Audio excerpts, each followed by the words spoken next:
80,000 জাদুকর। ফিরাউন বলছে কি মুসার মতো পোশাক পর, এই দিছে ফিরাউন হুকুম দিয়া, তারা সবাই মুসা আলাইহিস সালামের ড্রেস পরছে। ওই ড্রেস পরছে যখন আল্লাহ পাকের রহমতের নজর পড়ে গেছে, তোরা আমার মুসার ড্রেসের মতো ড্রেস পরলি, যা তোদেরকে আমি হেদায়েত দান করে দিব। জোরে কন্যা সুবহানাল্লাহ। আচ্ছা, এখন ড্রেস যখন পরছে, ড্রেস পরলে ড্রেসের আসরও কলবে পড়ে, কলবে পড়ে। মুসা আলাইহিস সালামের মুখোমুখি গিয়ে দাঁড়াইছে, ওই যে মুসা আলাইহিস সালাম, এই যে ওরা মুসা আলাইহিস সালামের দিকে তাকাইছে, তাকাই দেখি আরে নুরানি চেহারা। ফিরাউনের দিকে তাকাইলে মনে হয় কুত্তা কুত্তা ভাব, ওর দিকে তাকাইলে কি মনে হয় কুত্তা কুত্তা ভাব। ওই যে একজনের চোখ নিচের দিকে, ওই যে আবার পিছনে দেখে, এই দিকে তুমি তো যুবক মানুষ, হ্যাঁ এদিকে চাই থাক, চোখ যেন এদিক ওদিক না যায়। তো মুসা আলাইহিস সালাম তার কোনোদিন দেখে না, আজকে দেখছে, দেখেই হা করে চাই, এ কি নুরানি চেহারা। মর্দে হাক্কা नीके पेशा नीका नूर, मर्द हक्का नीके पेशा नीका नूर, कब छुपा रखता है पेशे जी शुरूर। ওই নুরানি চেহারার দিকে চোখ পড়ছে, মনে মনে কয় বড় মুরব্বী মানুষ, ওনারে একটু আদব করি, সম্মান করি।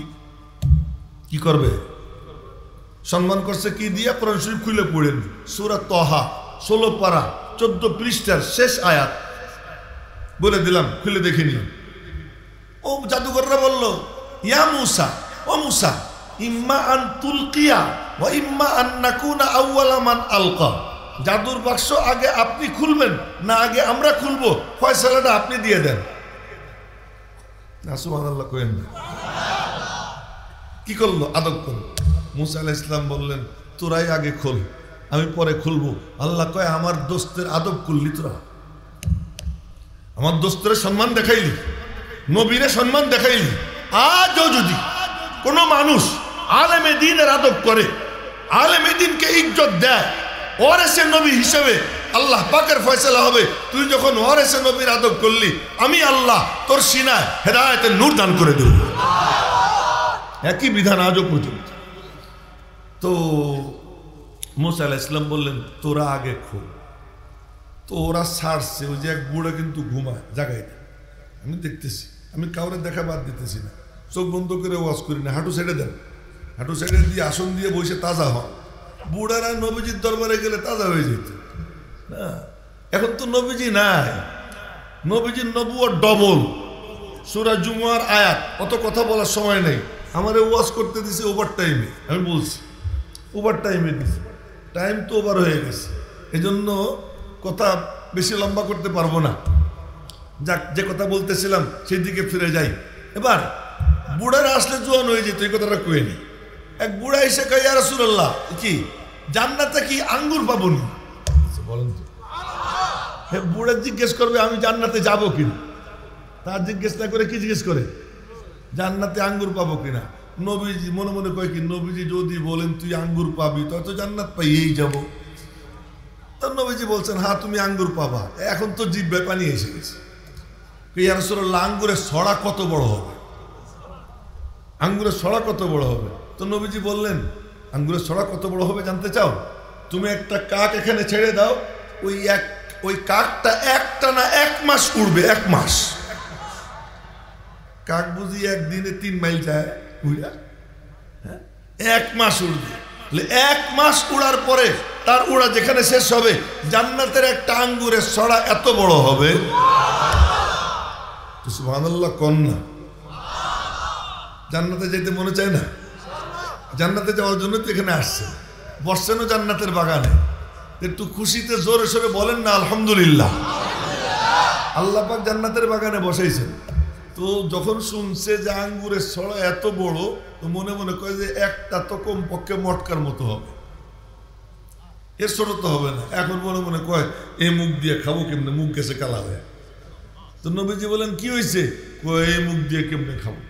তোমার মুখ এত ছোট থাকবে না, আল্লাহ পাক তোমারে তোমার আব্বা আদমের মতো 130 ফিট লম্বা বানাই দিবে। আচ্ছা তাহলে ঠিক আছে। তো বুড়া আসে, 1-1.5 মিনিট গল্প করে, জান্নাতের টিকিট পকেটে নিয়ে চলে যায়। আজকে আমি আপনারে বলতে পারবো না আপনি জান্নাতি, কিন্তু এ কথা বলতে পারবো, ওলামা একরাম এটা বলতে পারবেন, এই করলে জান্নাত, এই করলে জাহান্নাম, এই করবেন তো আপনি সোজা জান্নাতে চলে যাবেন। এতটুকু বলার ইখতিয়ার আল্লাহ পাক ওলামা একরামকে দিয়েছেন নবীজির বরকত। নবীজির নবুয়ত ডবল। ওই আলোচনা আর একদিনের জন্য রেখে দিলাম। যে কথা বলতেছিলাম সেই কথার দিকে ফিরে যাই। আপনাদেরকে যে বলছি এই দাড়িও চুলকেয়েন না, মোবাইলও দেখেন না, পানও খায়েন না, নিচের দিকেও তাকাইয়েন না, একটু মনোযোগ দিয়ে এইদিকে চাইয়ে থাকেন, আর অল্প সময়ের জন্য স্থির থাকেন, নড়াচড়া করেন না। এই কথাগুলো মনোযোগ দিয়ে শুনেন। তো মুসা আলাইহিস সালামের জাদুঘররা একটু ইজ্জত করছে মুসা আলাইহিস সালাম। মুসা আলাইহিস সালাম বললেন, আচ্ছা জুতার তোদের জাদুর বাক্স আগে খোল, আমারটা পরে খুলবো।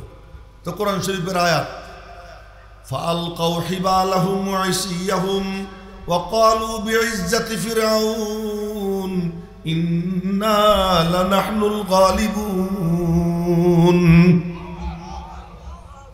ও আমার আওয়াজ তো ছোট, এই জন্য সামনের থেকে কয়েকজন কইছে আল্লাহু আকবার। আল্লাহু আকবার সবাই মিলে জোরে বললে গুনাহ হইতো নাকি? তো জোরে বলেন না আল্লাহু আকবার। আমার আওয়াজে তাকবীর দিবেন না আল্লাহ পাকের কালামে তাকবীর দিবেন? আল্লাহ পাকের কালামে তাকবীর দিয়ে দিয়েন, লাভই তো, 4000 নেকি তো হয়েই যাবে। আরো জোরে বলেন আল্লাহু আকবার। এখন ওরা ছাড়ছে দুই জিনিস, দড়ি, দড়ি চেনেন নি আপনারা? রশ্মি, রশ্মি আর ছড়ি। ছড়ি মানে লাঠি, লাঠি আর দড়ি, এই দুইটা ছাড়ছে। আর এইগুলো বড় বড় সাপ হইয়া খাই খাই করতে করতে মুসা আলাইহিস সালামের দিকে ছুটছে। মুসা আলাইহিস সালাম তো মানুষ, মুসা আলাইহিস সালাম পিঠ পিছনের দিকে দিয়া দিয়েছেন দৌড়, ওয়াল্লাহ মুদবিরা, দৌড় দিছে। আল্লাহ কয় কি রে? ও কতগুলো সাপ দেখেন। তো মুসা আলাইহিস সালাম ভয় পাইছে। ভয় পাওয়া মুসার সুন্নত। আজ যদি আলেমরা ভয় পায়, এই ভয় পাওয়াটা সুন্নত, কিন্তু ভয় পাওয়ার পরে আল্লাহ পাক কি বলছেন? ইয়া মুসা, ও মুসা, কি লা তাখাফ, ভয় পাইস না। মুসা আলাইহিস সালামের মতো উলুল আজমি মিনার রুসুল, সেরা 5 রসুলের এক রসুল মুসা আলাইহিস সালাম। নবীজি বলেন কিয়ামতের দিন যখন কায়েম হবে, কবর থেকে সর্বপ্রথম আমি বের হব, আমি বের হয়ে দেখব ফাইদা মুসা আখিযুন বিকাইমাতিন মিন কাওয়াইমিল আরশ, উঠেই দেখব যে মুসা আলাইহিস সালাম আল্লাহ পাকের আরশের এক খুঁটি ধরে দাঁড়িয়ে রয়েছে।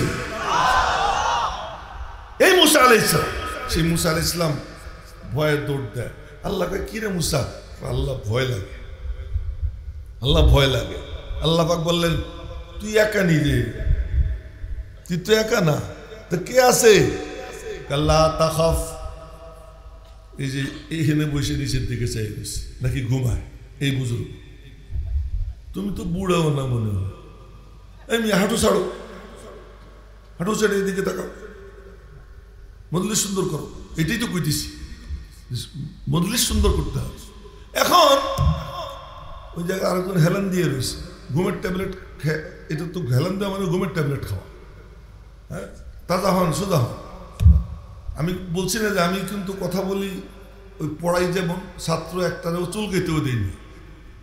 আমার ছাত্রদেরকে জিজ্ঞেস করে দেখেন, চুলকাইতেও পারে না আমার ঘন্টায় বসে, আমার দিকে তাকাই থাকতে হয়। আপনাদেরকেও কিন্তু ওইরকম বানাই ফেলবো, চুলকাইতেও দেবো না। এখন দাড়ি মাড়িও চুলকাবেন না কেউ, আমারও দাঁড়িয়ে আছে। দেখেন পুরো ওয়াজের মধ্যে একবারও আমি এমন করবো না ইনশাআল্লাহ। এটা আমার অভ্যাস, আপনারও এরকম হয়ে। এখন আল্লাহ পাক বলতেছেন মুসা তুই তো একা না, তা কে আছে? ইন্নী লা ইয়াখাফু লাদাইয়াল মুরসালুন। মুসা তুই একা না, আমি আল্লাহ তোর পাশে আছি। ওই সময় মুসার পাশে আল্লাহ ছিলেন। আজকে কি এই হিলফুল ফুজুল উলামা ইকরামের পাশে আল্লাহ থাকবেন না? তাদের যদি ভয় লাগে, এই ভয় লাগাটা কোনো দোষের না, মাঝে মাঝে একটু ভয় লাগবে। তো ভয় লাগলে তখন মনে করতে হবে যে আল্লাহ পাক পাশে আছেন, আবার ভয় দূর হয়ে যাবে। হ্যাঁ, তো কয়ে যে আল্লাহ কি করবো? আকবিল, ঘুরে দাঁড়াও। আমি সব কোরআন শরীফের আয়াত বলতেছি। আকবিল, ঘুরে দাঁড়াও। পিঠ পিছনের দিকে দিছো কেন? মুখোমুখি হও। ওয়ালা তাখাফ, ভয় পেও না।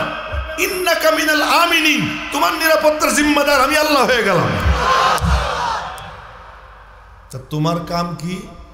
তুমি ঘুরে দাঁড়াও, তুমি দেখো না যে ওর হাতে এই অস্ত্র সেই অস্ত্র। আফগানিস্তানরা দেখাই দিছে, ওরা ট্যাঙ্ক নিয়ে আসে। আফগানিস্তানের তারা কি করছে?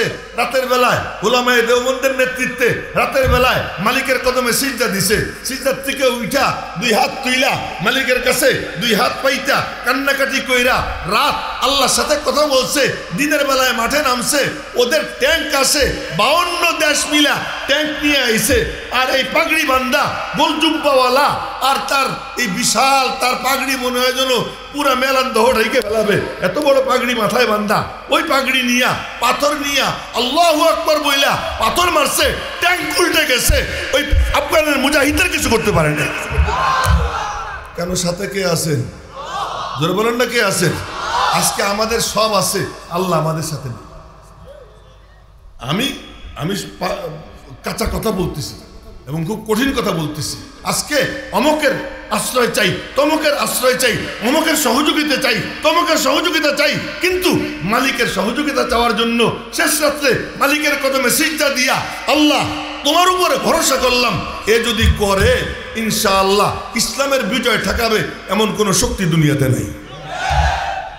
আর তার নমুনা আফগানিস্তান দেখাই দিছে, 52 দেশকে ধর্ষণ করে বিদায় করছে। শব্দটা খারাপ করে 52 দেশকে কি এমন ধর্ষণ দিছে যে শেষ পর্যন্ত পলাইছে, নিজেদের বানানো বিমান ঘাঁটি ছেড়ে দিয়ে পড়াইছে। আর এখন এই শুয়ার কইতেছে কি আমরা আমাদের বাগরাম বিমান ঘাঁটিটা নাম নিবার চাই। আফগানিস্তান কয়ে যে 1 ইঞ্চিও দিব না, 1 ইঞ্চিও দিব না। পুরো মিডল ইস্ট ভয়ে থরথর করে কাঁপে। আফগান কয় ওই মিডল ইস্টটা তোদের পা চাটে, ওরা তোদের গোলাম, কিন্তু আমরা আল্লাহর গোলাম, মালিকের কদমে সিজদা দেই, তোদেরকে 2 পয়সা দিয়ে কোনো পাত্তা দিই। এটা হলো তাদের বড় শক্তি, তাদের বড় শক্তি। আমরা আসল শক্তির জায়গাটা খোই ফেলেছি। সারে দুনিয়া হো মুখালিফ फिर न कुछ नुकसान है, सारी दुनिया हो मुखालिफ फिर न कुछ नुकसान है, गम नहीं कुछ खौफ नहीं कुछ जब नुसरत रहमान है। सारा दुनिया বিরুদ্ধে যাক আমার কোনো পরোয়া নাই, আমি একটাই চাই মালিক তুমি আমার সঙ্গী হয়ে যাও। জোরে বলেন না আল্লাহু আকবার। এবার মুসা আলাইহিস সালাম ঘুরে দাঁড়াইছে, কথা কিন্তু মনে রেখে। ওই লোক আবারও নিচের দিকে দাঁড়িয়েছে। এই যে এদের সামনে বসা উচিত না, না মজলিস 1 বালতি দুধের মধ্যে পেশাব 1 ফোঁটা লাগে। আমি তো ঘুরলেই তোমারে দেখি, আর এই কাম করো না। এখন মুসা আলাইহিস সালাম কয় যে আল্লাহ কি করব? শুনেন আল্লাহ কি করব? তোমার হাতে ওটা কি? জান না লাঠি নিব না। তোমার হাতে এটা কি? লাঠি কিন্তু সাংঘাতিক দামি জিনিস, বলে দিই মনে রাখেন। লাঠির 4 গুণ। কয় গুণ? সুন্নতুল আম্বিয়া, বলেন নবীদের সুন্নত। এই বরাবর একজন মাথা নিচের দিকে দিয়ে ঘুমাইতেছে, এই যে ঠিক হয়েছে বিষয়, ওই যে ঘুমা। থামেন থামেন, আমি বেশিক্ষণ বয়ান করবো না, কিন্তু যতক্ষণ করবো অতক্ষণ সবার তাজা থাকতো, পরে গ্যাঞ্জাম লাগাই দেবে। হ্যাঁ, সুন্নতুল আম্বিয়া নবীদের সুন্নত, জিনাতুল আউলিয়া ওলিদের সৌন্দর্য। এই যে মেরাজুল হক সাহেব লাঠি হাতে নিলে চমৎকার দেখা যায়, পিসাব তো সুন্নতুল আউলিয়া। কুওয়াতুজ যুআফা, দুর্বল হয়ে গেলে তার জন্য শক্তি, দুর্বলদের জন্য লাঠি বট দিয়ে দিয়ে হাঁটে না দুর্বল। আর জরবাতুন লিল আদা, প্রয়োজন পড়লে শত্রুদেরকে পিটাদের সুযোগ হয় লাঠি দিয়ে। ধরে কর না আল্লাহু আকবার। এই জন্য লাঠি, নবীজি খালি হাতে কোনো সময় থাকতেন না, নবীজির হাতে কিছু না কিছু একটা থাকতো, হয় বড় লাঠি, আর কিছু না থাকলে খেজুরের ডাল থাকতো, খেজুরের ডাল হইলেও হাতে রাখতেন। তো মুসা আলাইহিস সালাম আল্লাহ জিজ্ঞেস করে তোমার হাতে ওইটা কি? লাঠি। যেমন লাঠি, এর উপরে আমি ভর দেই, এ দিয়ে পাতা পাইড়ে পাইড়ে বকরিরে খাওয়াই। আল্লাহ কয় কি আমি তোর ও জিজ্ঞেস করছি? কয় নাই। আল্লাহ জিজ্ঞেস করছেন কি? বলবে লাঠি। কিন্তু কয় যে কতদিন যাবত কথা কও না, আজকে একটু বলতেছো, আমার মনের মধ্যে কত কথা জমে রয়েছে, একটু বলে নেই। কি কয়, হিয়া সয়া, এটা আমার লাঠি, আতাওয়াক্কাউ আলাইহা, এর উপরে ভর দিয়ে দিয়ে আমি চলি, ওয়া আহুস্সু বিহা আলা গানামি, এই লাঠি দিয়ে পাতা পাইড়া পাইড়া বকরিরে খাওয়াই, ওয়ালিয়া ফিহা মারিবু উখরা, কথা তো মেলা পেটে জমা, আর বলতে পারতেছি না, ভয় ভয় লাগতেছে। সুবহানাল্লাহ। আবার জিজ্ঞেস করলে পরে বলবো, সামনে কথা বলার দরওয়াজা খুলে রাখে, ওয়ালিয়া ফিহা মারিবু উখরা। আল্লাহ পাক বললেন লাঠি নাকি? হ্যাঁ। আলকিহা ইয়া মূসা, মূসা তুমি লাঠিতে ছেড়ে দাও। একটা হলো মারা, এটা হলো মারা, আর একটা হলো খুসা দেওয়া। খুসাও দিতে কয় নাই, মারতেও কয় নাই, আলকিহা, সাইডা দেওয়া কোনো কষ্টের কাম নাকি বলেন? হ্যাঁ, এই যে দিলাম সাইডা, কোনো কষ্টের কাম? কোনো কষ্টের কাম না, সাইডা দাও।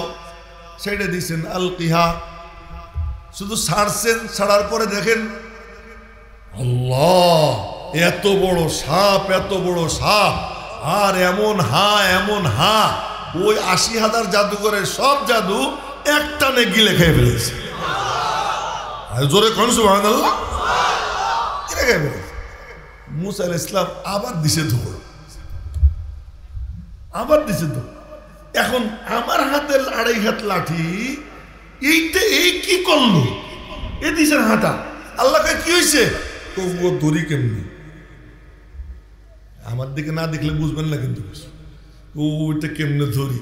আল্লাহ পাক বলেন খুযহা ওয়ালা তাখাফ, ধরো তুমি ভয় পেও না, ধরো তুমি ভয় পেও না। সানুঈদুহা সিরাতাহাল উলা, তুমি শুধু ধরো, ধরার সঙ্গে সঙ্গে আমি আল্লাহ ২.৫ হাত লাঠিকে আবার ২.৫ হাত লাঠি বানাইয়ে দিব। এবার মূসা আলাইহিস সালাম দুরু দুরু বুকে, কম্পিত হাতে, একটু ভালো বাংলা করে ফেলেছি, মাফ করে দিয়ে না, দুরু দুরু বুকে, কম্পিত হাতে, কোনোরকম খালি মাথায় একটু হাত লাগাইছেন, আর দেখেন যে ২.৫ হাত লাঠি হয়ে গেছে। এখন মূসা আলাইহিস সালামের কাম কি? শুধু ছাড়া আর শোয়া, মাঝখানের কাম কার? আপনারাও মনে রাখবেন, আপনাদের কাম শুধু ময়দানে নামা, চিৎকার দেওয়া, আল্লাহ বলা, আর বাকি কাজ আল্লাহ তার নিজ জিম্মায় করে বিজয় মালা আপনাদের গলায় পরাইয়া দেবেন। এই যে ডাক আসছে খতমে নবুয়তের ডাক, 15 তারিখে, কি করবা? তোমার কি আছে? পিস্তল নাই, রিভলভার নাই, বন্দুক নাই, এই নাই, সেই নাই, কিচ্ছু নাই, কিন্তু উনি তো আছেন। জোরে বলেন না, উনি আছেন না? উনি বদর যুদ্ধের মধ্যে খেজুরের ডাল রে তরবারি বানান নাই? সেই ক্ষমতা আল্লাহর আছে না? সেই আল্লাহর উপরে ঈমান নিয়া ময়দানে নামতে কে কে রাজি আছে? ইনশাআল্লাহ রাজি আছে তো? ইনশাআল্লাহ। আচ্ছা, আমার আসল কথা তো হয়নি, নামান এবার হাত নামান। এখন হলো, যখন দেখছে যে ৮০,০০০ জাদুঘরের সব জাদু লাঠিতে গিলে খেয়ে ফেলে, জাদুঘর রাখা হায় হায়, সারা জীবনের সব কামাই উজাড় কইরা, অভিজ্ঞতা উজাড় কইরা জাদু দিলাম, আর তা লাঠিতে খেয়ে ফেলাইল, তা আমাদের ক্ষুধা তো এটা ডুপ্লিকেট। মনে মনে কয় কি আমাদের রব এটা কি ডুপ্লিকেট, মুসার রবি আসল রব, মুসার রবি আসল রব। এখন বলে উঠছে আমান্না বিরব্বিল আলামিন, আমান্না বিরব্বিল আলামিন। বলত তো ফিরাউন, বলত বলত মনে মনে করে রব্বুল আলামিন বলে বুঝি আমার এই কইতেছে। কেমন কেমন পাগলের পাগল চিন্তা করে, যত বড় দেখেন না বলে আসলে মাথা মোটা বলত। বলত ফেরাউনও বলত ছিল, ট্রাম্পও বলত, মোদিও বলত, ওদের দোসর যারা তারাও বলত, আহম্মক। কোরআনে কারীম যাদের সিনায়, তাদের মতো বুদ্ধি দুনিয়া কোন শিক্ষিতদের নাই, খোদার কসম খেয়ে বলতেছে। আল্লাহ পাকের দেওয়া এলেম, এর যে নূর, এই নূরের যে তাজাল্লি, এর বরকতে যে হিকমত আল্লাহ তাআলা দেয়, ওই হিকমত ওই শিক্ষার মধ্যে নাই। তো ফিরাউন সে মনে মনে কয় যে আমার এই কইতেছে। জাদুঘররা কয় কি, আরে কুত্তা তোরে না, কারে? কামান্না বিরব্বিল আলামিন রব্বি মুসা ওয়া হারুন। মুসা আর হারুন আলাইহিস সালামের রব। আপনাদের সৌভাগ্য, বলেন না আলহামদুলিল্লাহ। অনেক আয়াতে কারিমা আসতেছে, দেখছেন অনেক আয়াত আসতেছে। আর আয়াতগুলো আমি যে পড়তেছি আপনারা শুনতেছেন, এর মধ্যে কোনো সন্দেহ আসেনি যে আমল নামায় 10টা করে নাকি কমপক্ষে হবে, আর যার যার অজু আছে তার আমল নামায় 25টা কি হবে? জোরে কন্যা সুবহানাল্লাহ। আশা করি এখানে অনেকের অজু আছে, আমার অজু আছে আলহামদুলিল্লাহ। অজু করেই বসছি না, না অজু করে ওনার মাদ্রাসায় নামাজ পড়ছি, সেখান থেকে আসছি, তারপর আর অজু টজু ভাঙ্গে নেই, অজু আছে আলহামদুলিল্লাহ। তো এবার এ কথা বইলেই সিজদায় পড়ে গেছে। সিজদায় পড়ছে, আল্লাহ কয় কি, না না না সিজদায় পড়ে নাই। কি হইছে? আমি আল্লাহ আমার কুদরতি হাত দিয়া ওদের ঘাট ধইরা ওদেরকে আমি সিজদায় ফেলাইছি কেবল এ কারণে যে আমার নবীর পোশাক পরছে। জোরে বলেন না সুবহানাল্লাহ। কার পোশাক পরছে? নবীর পোশাক পরছে। তাই যুবকদেরকে বলবো, যুবকরা ওই সাকিব আল হাসানের পোশাক পরো না, ওই মাশরাফির পোশাক পরো না, নেইমারের পোশাক পরো না, রোনাল্ডোর পোশাক পরো না, ম্যারাডোনার পোশাক পরো না, কোন নায়কের পোশাক পরো না, কোন গায়কের পোশাক পরো না। পোশাক যদি পরো কোন আল্লাহর ওলির পোশাক পরো। যদি আল্লাহর ওলির পোশাক পরো, আল্লাহ পাক ওই পোশাকের বরকতে তোমাকে ওলি বানাই দিবে, তোমার সিনায় আল্লাহ পাক হেদায়েতের নূর পয়দা করে দিবে। কে কে রাজি আছি পোশাকগুলো ভালো বানাবো ইনশাআল্লাহ। নেককারদের পোশাক পরবো, রাজি আছি তো ইনশাআল্লাহ।